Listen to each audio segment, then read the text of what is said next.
आप सबका बहुत बहुत स्वागत है और हम सबका बहुत बड़ा सौभाग्य है। पिछले कई वर्षों बाद पूज्य स्वामी जी महाराज का 2-2.5 घंटे का लगातार संगठन के लिए आशीर्वाद का समय कोरोना काल के बाद पहली बार मिला है, तो उसका सौभाग्य सबसे पहले आप सबको मिला।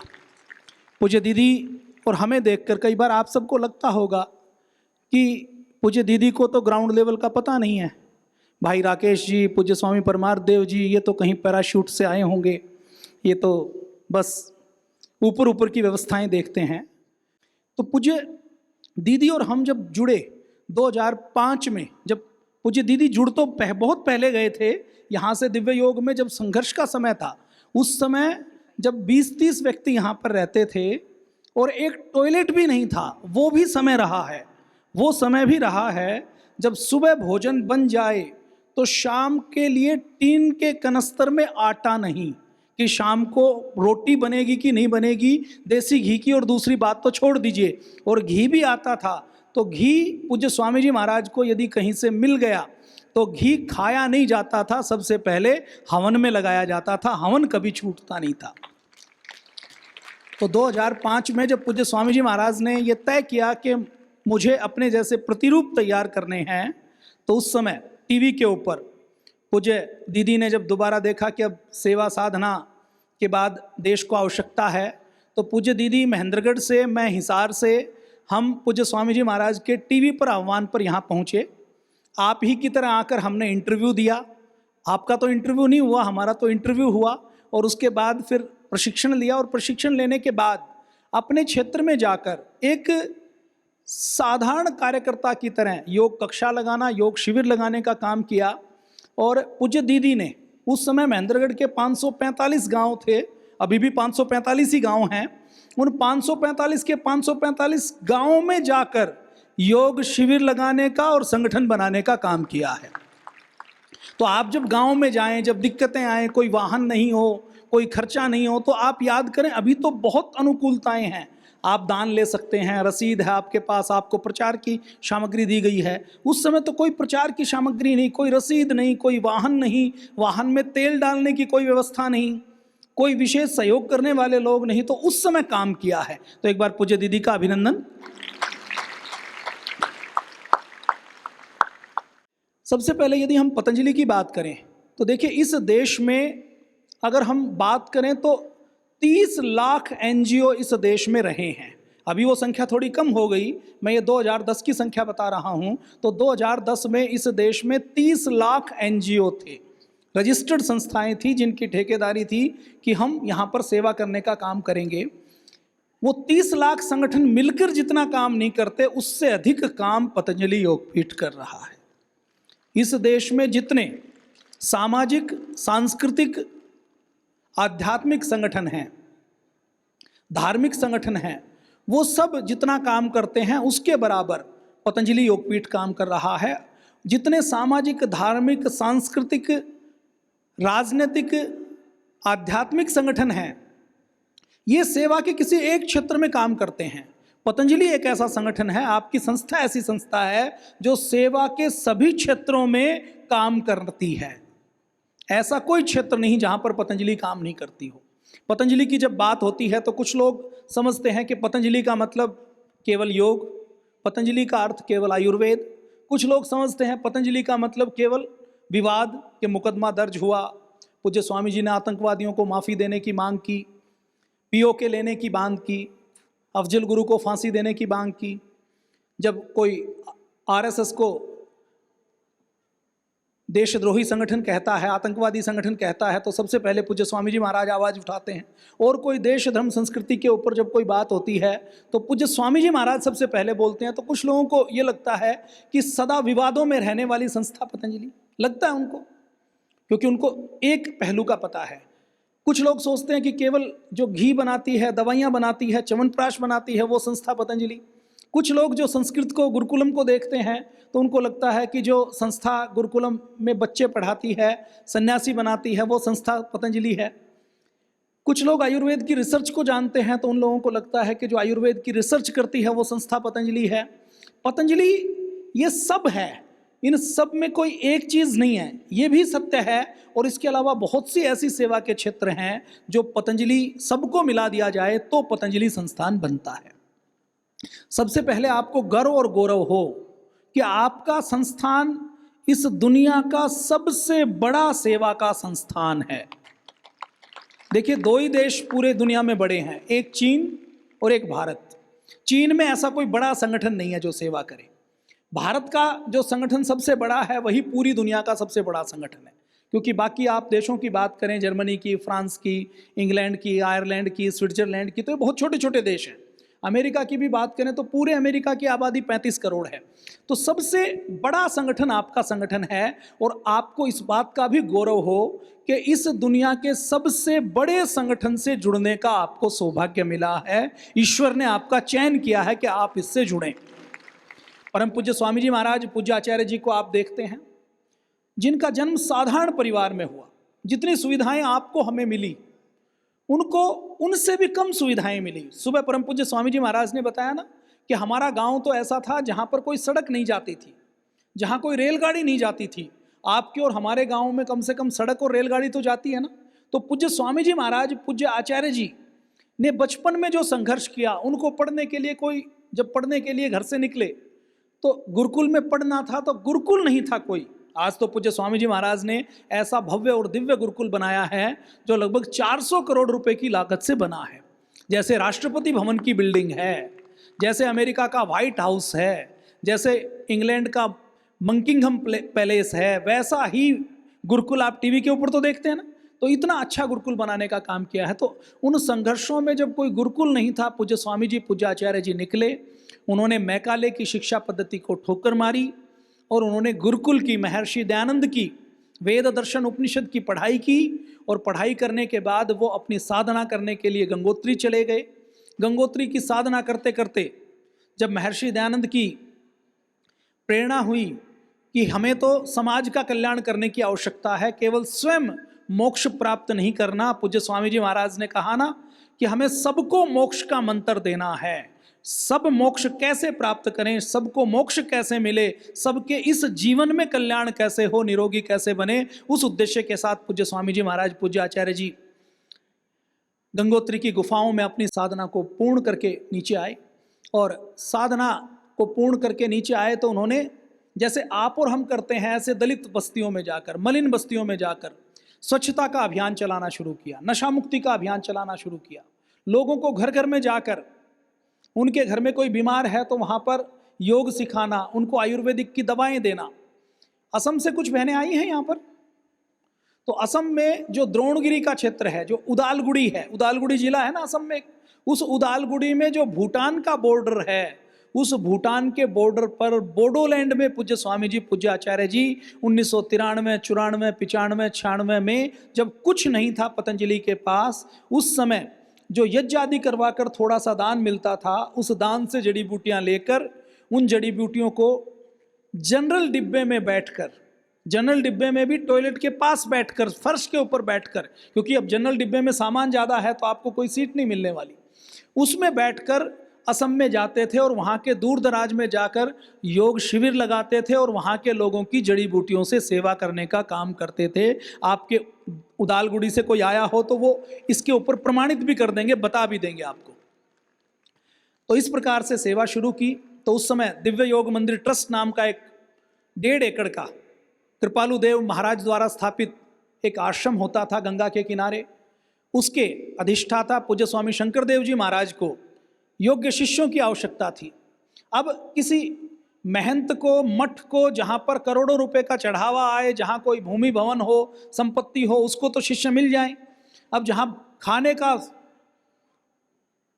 भोजन नहीं हो, आय का कोई साधन नहीं हो, कोई दान नहीं हो, और वो जो आश्रम 1.5 एकड़ का था जो पूज्य स्वामी जी महाराज को अपने गुरु से मिला, उस 1.5 एकड़ के आश्रम में भी 20-20 किराएदारों का कब्जा। उसमें कोई पहलवान है, कोई बंदूक रखता है, और उस 1.5 एकड़ के आश्रम में कोई आय का साधन नहीं, गौशाला नहीं, गाय नहीं। जब पूज्य स्वामी शंकर देव जी महाराज ने पूज्य स्वामी जी और पूज्य आचार्य जी को कहा तो उन्होंने कहा कि हमारा काम तो घूम घूम कर सेवा करना है, तो बहुत उनके आग्रह करने पर कि आपको घूम घूम के सेवा करनी है, तो हरिद्वार में आप रोगियों को देखने के लिए आपको कोई तो स्थान चाहिए, तो आप यहाँ इस आश्रम में बैठना शुरू करें। तो पूज्य स्वामी जी महाराज को, पूज्य आचार्य जी को ना तो घर परिवार से कोई संपत्ति मिली, ना गुरु की गद्दी के रूप में कोई बहुत बड़ी संपत्ति मिली। पूज्य स्वामी जी और पूज्य आचार्य जी ने आज जो कुछ खड़ा किया है वो शून्य से अपने संकल्प के बल पर और पुरुषार्थ के बल पर खड़ा किया है। हमें जो मिला है वो पूज्य स्वामी जी महाराज ने हमें गुरु के रूप में जो ब्रांड दिया है। आप 10वीं पास हो सकते हैं, आपने BA MA किया हो, या कुछ हमारे योग शिक्षक तो ऐसे हैं जो 8वीं पास है। आप देखिए गुरु का नाम कितना बड़ा है। आप पूज्य गुरुदेव के साथ एक फोटो अपने योग शिक्षक का सर्टिफिकेट लेकर आप कहीं चले जाएं और कहीं जाकर योग सिखाएं, तो आपने कभी MBBS नहीं की, कभी आपने मानव शरीर विज्ञान के बारे में नहीं पढ़ा, लेकिन जब आप योग करवाते हैं तो आपके सामने MBBS MD डॉक्टर भी बैठकर योग करता है या नहीं करता।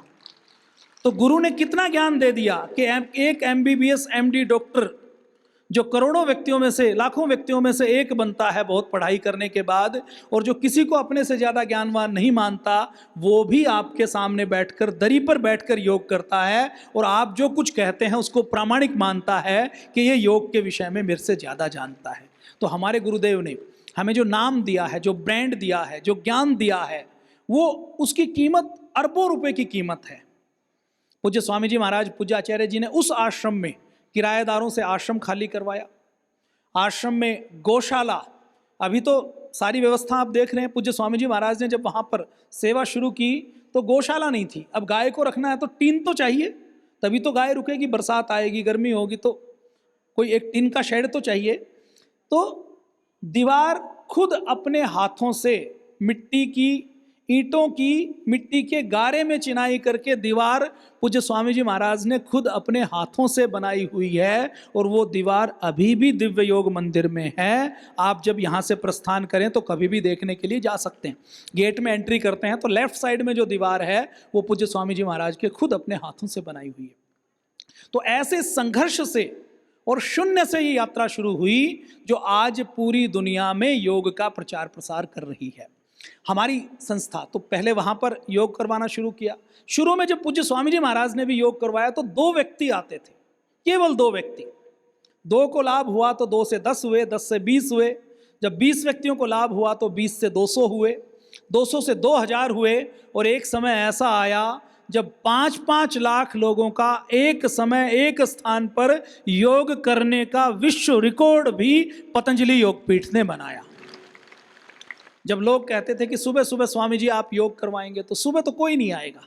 जब पूरा भारत आलस्य और प्रमाद में था, भोग में था, तो ऐसी आपकी संस्था और ऐसे हमारे गुरुदेव रहे हैं जिन्होंने लाखों लाखों व्यक्तियों को रोज सुबह ब्रह्म मुहूर्त में योग के लिए उठाने का काम किया। ये अपने आप में इतिहास है, ये सामान्य बात नहीं है। अच्छा, कोई 20 साल पहले कोई कहता कि लाखों लोग योग करने के लिए सुबह 3 बजे उठेंगे, कोई कल्पना कर सकता है? हमने वो समय देखा है जब रांची का मोराबादी मैदान हो, पटना का गांधी मैदान हो, काठमांडू की राजधानी का मैदान हो, शिमला का रिज मैदान हो, हर शहर में जब सुबह सुबह लोग उठते थे तो सड़कें जाम हो जाती थी। दोबारा से भारत के पुनर्जागरण करने का काम यदि किसी ने किया है तो पतंजलि योगपीठ ने किया है, आपने किया है, आपकी संस्था ने किया है, परम पूज्य स्वामी जी महाराज ने किया है। तो 2005 में जब वहाँ पर भीड़ बढ़ने लगी, पूज्य स्वामी जी, पूज्य आचार्य जी पहले फ्री में दवाइयाँ देते थे। बहुत से लोग देखने के लिए आ जाते थे, और जब देखते थे कि ये तो युवा सन्यासी हैं, पूज्य आचार्य जी को देखते थे कि एक युवा ब्रह्मचारी हमें दवा दे रहा है, तो लोगों को कई बार यकीन नहीं होता था। और लोग क्योंकि फ्री की दवा है तो बाहर निकलते हुए, सामने गंगा है ना, अपने दिव्य योग मंदिर आश्रम के बाहर गंगा है, तो ये जालियाँ तो अभी लगी हैं, इसमें पहले जाली नहीं थी, तो वहीं गंगा के अंदर डाल देते थे क्योंकि पैसा नहीं लगता था। तो जब 1000-2000 व्यक्ति तक आते थे तो हम फ्री में, पूज्य आचार्य जी, पूज्य स्वामी जी सबको दवाइयाँ दे देते थे, 10 दिन की, 5 दिन की, खुद अपने हाथ से खरड़ करते थे। जब पहली बार पूज्य स्वामी जी महाराज ने च्यवनप्राश बनाया तो जो पतीला लेकर आए थे वो पतीला किराए पर लेकर आए थे, और किराए पर पतीला लाने के लिए भी रिक्शा के पैसे नहीं थे, तो उसको भी साइकिल के ऊपर रख के लेके आए थे कि किराए का पतीला लाए हैं तो साइकिल के ऊपर रख के ला के जल्दी से बना के एक दिन का एक्स्ट्रा किराया नहीं लगे। तो इतने संघर्ष में आपकी संस्था बनी है। और जब वहाँ पर हजारों की भीड़ शुरू हुई तो उस समय आवश्यकता हुई कि हमें कोई बड़ी जगह लेकर बड़ा संस्थान बनाना पड़ेगा जहाँ पर 100-200 वैद्य बैठें। तो 2006 में पतंजलि योगपीठ फेज 1 का शुभारंभ हुआ। पहले जो कनखल में जो आश्रम बना उसके लिए 1995 में पहला ट्रस्ट रजिस्टर्ड करवाया गया, जिसको दिव्य योग मंदिर ट्रस्ट का नाम दिया गया। लिख लीजिए, नाम आपको पता होना चाहिए। तो सबसे हमारा पुराना ट्रस्ट है दिव्य योग मंदिर ट्रस्ट। उसके बाद जब वो छोटा पड़ा तो सामने जो फेज 1 है, अप्रैल 2006 में पतंजलि योगपीठ ट्रस्ट का शुभारंभ हुआ, जहां पर क्लिनिकल कंट्रोल की फैसिलिटी, 100-150 वैद्यों की फैसिलिटी, 400-500 लोगों के रुकने की व्यवस्था, 400-500 लोगों के भोजन की व्यवस्था, फेज 1। तब तक ये फेज 2 नहीं बना था, ये बाद में बना है। 2006 में जब वो बनाया तो 2007 में वो भी छोटा पड़ गया, जो व्यवस्था बनाई गई वो भी छोटी पड़ गई। तो उसके बाद पतंजलि योगपीठ फेज 2 बनाया गया। इस फेज 2 में पूरे भारत में सामाजिक, धार्मिक, आध्यात्मिक, सांस्कृतिक संस्थाओं में हमने पूरे भारत का भ्रमण किया है। दूसरी ऐसी कोई संस्था नहीं है जिसके पास 1500 एसी कमरे एक ही कैंपस में हो और जहां पर 10,000 लोगों को एक साथ ट्रेनिंग दी जा सके। अपना ये जो ऑडिटोरियम है ना, यहाँ जो इंफ्रास्ट्रक्चर है, उसमें एक साथ 10,000 लोगों को ट्रेनिंग दी जा सकती है। तो ऐसी व्यवस्था केवल आपकी संस्था के पास है और किसी के पास नहीं है। तो हमारा पहला ट्रस्ट दिव्य योग मंदिर ट्रस्ट, दूसरा ट्रस्ट पतंजलि योगपीठ ट्रस्ट, तीसरा हमारा ट्रस्ट महिला पतंजलि योग समिति। ये नाम जरूर आप लिख लीजिए, आपको जानकारी हो। चौथा हमारा ट्रस्ट, जब 2009 में ये देखा गया कि चारों ओर भ्रष्टाचार बढ़ रहा है, भारत के अंदर अभी भी जो कानून व्यवस्था है उसमें अंग्रेजों के कानून चले आ रहे हैं। भारत के अंदर जो कृषि व्यवस्था है वो अंग्रेजों की कृषि व्यवस्था है कि किसान को मजबूर किया जा रहा है कि वो अपने खेत में बीज बोए उससे पहले जहर डाले, फसल के ऊपर जहर डाले, अपनी थाली के अंदर जहर मिलाए, रासायनिक खाद मिलाए। तो इस देश की कृषि व्यवस्था जो पूरे दुनिया में भारत का सबसे बड़ा नाम होता था और किसान को सबसे स्वावलंबी बनाता था और खेती को सबसे फायदे का सौदा बनाता था, उस खेती को घाटा कर दिया गया, किसान को आत्महत्या करने पर मजबूर कर दिया गया। तो कृषि व्यवस्था को बदलने के लिए शिक्षा व्यवस्था में, जहां 1947 में राजनीतिक आज़ादी मिली, लेकिन शिक्षा व्यवस्था वही अंग्रेजों की गुलामी वाली शिक्षा व्यवस्था चल रही है जो अंग्रेजों ने काले अंग्रेज तैयार करने के लिए, मन से अंग्रेज बनाने के लिए शिक्षा व्यवस्था शुरू की थी। हमारी जो गुरुकुलीय शिक्षा व्यवस्था नष्ट हो गई थी, तो जब समाज में कानून व्यवस्था, अर्थव्यवस्था, कृषि व्यवस्था, शिक्षा व्यवस्था और इसके साथ साथ स्वास्थ्य की व्यवस्था पूरी अंग्रेजों की चल रही थी, देश के अंदर जब भ्रष्टाचार, काला धन चरम पर था, तो उस समय 2009 में पतंजलि योगपीठ वह संस्था है जिसने इस देश में एक राष्ट्रवादी सरकार की स्थापना करने में अपना बहुत बड़ा योगदान दिया है। तो हमारा चौथा संगठन है भारत स्वाभिमान ट्रस्ट। हमारा पांचवा ट्रस्ट है पतंजलि रिसर्च फाउंडेशन। अभी तक हम कहते थे योग से ये होता है, हमने कह दिया योग से ये होता है, तो इसको पूरी दुनिया नहीं मानेगी।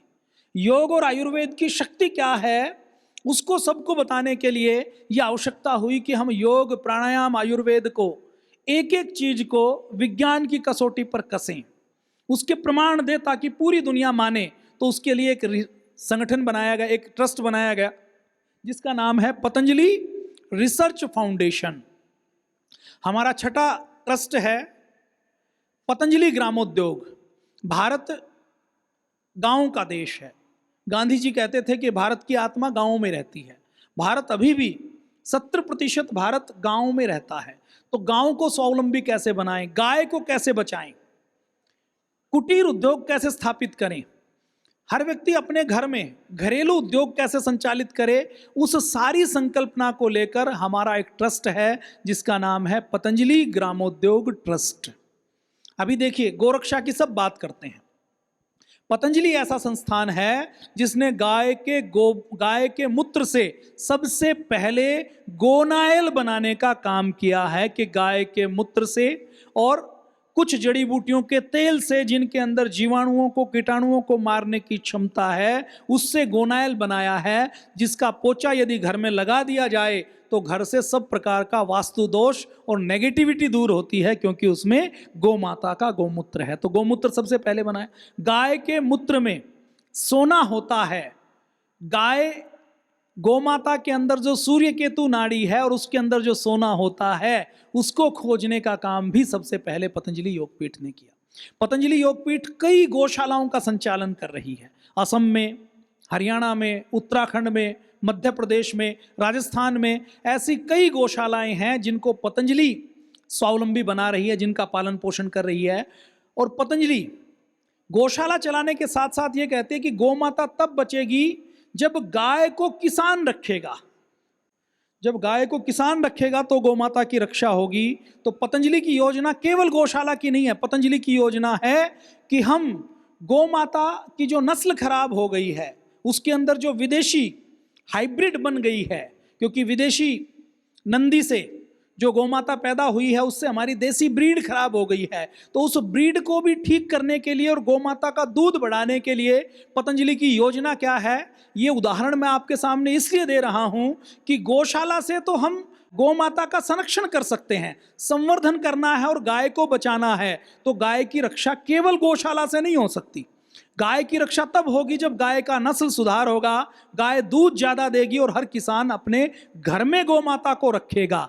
तो गाय का नस्ल सुधार हो, इसलिए हमारी अभी जो संकर नस्ल की, हाइब्रिड नस्ल की गोमाता है, उसके अंदर अच्छी देसी नस्ल की गोमाता का बीज लेकर, अच्छे नंदी का बीज लेकर, उसको लैब में टेस्ट ट्यूब बेबी की तरह उसका भ्रूण तैयार करके, उसको जो कम दूध देने वाली गोमाता है उसकी कोख में डालकर उससे अच्छी नस्ल की गोमाता तैयार करने का काम भी केवल पतंजलि योगपीठ कर रहा है। नारे लगाने से गोमाता की रक्षा होगी? नारे लगाने से केवल गोमाता की रक्षा हो सकती है? तो गोमाता की रक्षा कब होगी? जब कोई ठोस योजना बनाएंगे, और योजना कैसी हो? जो दूरदृष्टिपूर्ण हो। तो पतंजलि ऐसी दूरदृष्टिपूर्ण योजनाओं के साथ देश को बचाने का, गोमाता को बचाने का, इस देश की संस्कृति को बचाने का काम कर रहा है। ये हमारे 6 संगठन हैं। इसके बारे में मैंने अभी थोड़ा सा आपको बताया है, बहुत डिटेल में मैं आपको नहीं बता पाया हूं। इसके साथ साथ हमारे अंतर्राष्ट्रीय संगठन भी हैं। अभी आपने सुबह देखा ना, पूज्य सुनीता माता जी हमारे बीच में बैठी हुई थी। जैसे अपने यहाँ अंडमान है भारत में, जो हमारी ऐतिहासिक धरोहर है, ऐसे ही लिटिल कैम्ब्री के नाम से यूके का, अंग्रेजों का एक छोटा सा द्वीप है जो उनके लिए बहुत ऐतिहासिक महत्व रखता है। पतंजलि वो है जिन्होंने अंग्रेजों की धरती पर जाकर एक द्वीप वहां पर भारत और पतंजलि योगपीठ के नाम पर बनाया है। तो हमारे ट्रस्ट अंतर्राष्ट्रीय स्तर पर भी सेवा कर रहे हैं। Patanjali Yogpeeth trust UK, Patanjali Yogpeeth USA, Patanjali Yogpeeth Canada, Patanjali Yogpeeth Nepal, Patanjali Yogpeeth Mauritius, और इसके अलावा लगभग 40 देशों में पूज्य स्वामी जी महाराज, पूज्य आचार्य जी स्वयं गए हैं।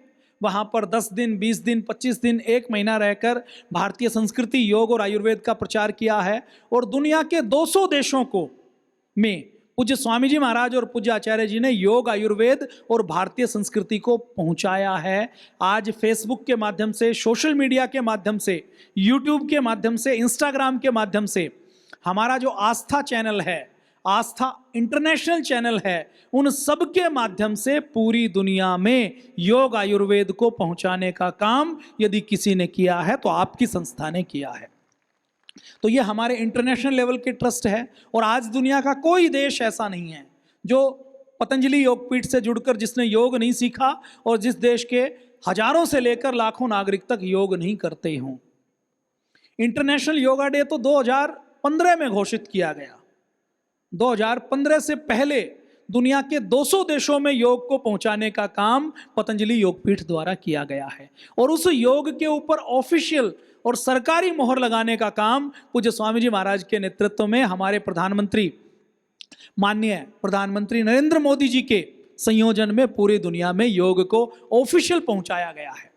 आज केवल हम योग नहीं करते, अरब के वो लोग जो टोपी पहनते हैं वो भी योग करते हैं। और ये योग कितना गहरा है, ये योग जब पूरी दुनिया में पहुंचेगा तो लोगों को पता लगेगा। हमारे योग का ग्रंथ कौन सा है? योग दर्शन है ना। योग दर्शन आपने पढ़ा? योग दर्शन में आपने यम नियम पढ़े? यम नियम, योग दर्शन सारा आप पढ़ें तो योग दर्शन में कभी भी कहीं भी लिखा है कि योग करने से आपको रोटी मिलेगी, कपड़ा मिलेगा, मकान मिलेगा? योग दर्शन में यह भी नहीं लिखा कि योग करने से आपकी बीमारी दूर होगी, शरीर का कोई लाभ होगा, यह भी योग दर्शन में नहीं लिखा हुआ। और जो लोग हमें कहते थे कि भारत तो भूखों का, नंगों का, गरीबों का, वनवासियों का, सपेरों का, गडरियों का देश है, उनको भी पता लग जाएगा कि भारत वो देश है जो 5000 साल पहले योग के ऊपर, मन के ऊपर क्या प्रभाव पड़ता है, हम कहाँ से आए और कहाँ हमें जाना है, इसके ऊपर चिंतन करने वाला देश रहा है। कितनी गहरी बात है। 500 साल पहले, 1000 साल पहले पूरी दुनिया के लोग किसकी तलाश में हैं? शिकार करके पेट भर जाए, कुछ कपड़ा मिल जाए, कहीं गुफा में किसी घर में मिट्टी के घर बनाकर जान बचा ले। पूरी दुनिया इसी में तो रहती थी। लेकिन हम अगर 5000 साल पहले, और ये 5000 साल की फिगर भी ये बहुत नई फिगर है, हमारे महर्षि पतंजलि तो उससे पहले हुए हैं, कई लाख साल पहले हुए हैं, लेकिन कम से कम अगर उनकी हम फिगर मान लें, वो कहते हैं कि 5000 साल पहले हुए, 3000 साल पहले हुए, तो 3000 साल से लेकर 5000 साल पहले भी यदि हम मन के बारे में चिंतन कर रहे हैं तो कल्पना कीजिए हमारी संस्कृति कितनी महान रही होगी। हमें रोटी, कपड़ा, मकान की चिंता नहीं थी।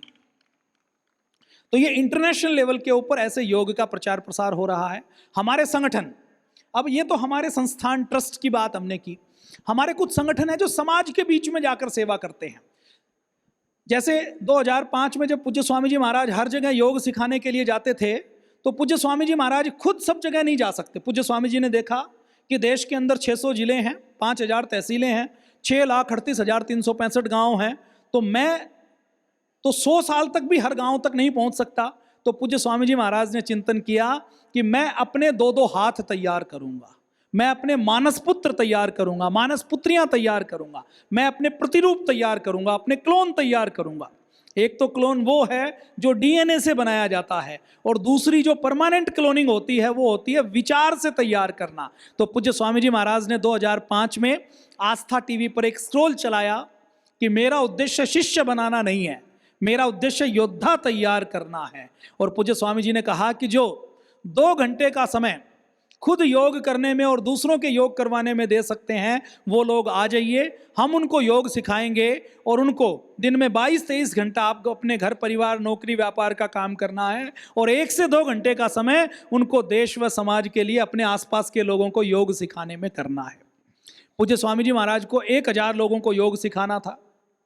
2500 लोगों के आवेदन आए, और जब बुलाया गया था तो हमें कहा था कहाँ आप योग सिखाएंगे, उस पार्क की फोटो लेकर आओ, आपने अब तक क्या सेवा की इसकी फोटो लेके आओ। तो इंटरव्यू लिया गया, 1000 लोगों को योग शिक्षक बनाया गया, उनको कहा गया कि आप जहाँ पर रहते हैं वहाँ पर लोगों को योग सिखाना शुरू करें। 2005-2006 में 5 से 6000 लोगों को योग टीचर बना दिया गया। फिर 2006 में पूज्य स्वामी जी महाराज ने जितने योग टीचर्स ने काम किया था उनको बुलाया और उनको कहा कि अब आपका हम संगठन बनाते हैं, आपको एक व्यवस्थित रूप देते हैं। तो सबसे पहले पतंजलि योग प्रशिक्षण समिति के नाम से भाइयों, बहनों, युवाओं, किसानों का सबका एक संगठन बनाया गया, पतंजलि योग प्रशिक्षण समिति के नाम से। जो सबसे अधिक कक्षाएं और शिविर लगाता था उसको उस जिले का, राज्य का प्रभारी नियुक्त किया गया, काम को देखते उनका चयन किया गया। तो सबसे पहला जो हमारा संगठन बनाया उसमें फिर बाद में प्रशिक्षण शब्द को हटा दिया गया, क्योंकि बोलने में दिक्कत आती थी। पतंजलि योग प्रशिक्षण समिति, प्रशिक्षण का तो काम है ही, तो पतंजलि योग समिति उसका नाम दे दिया गया।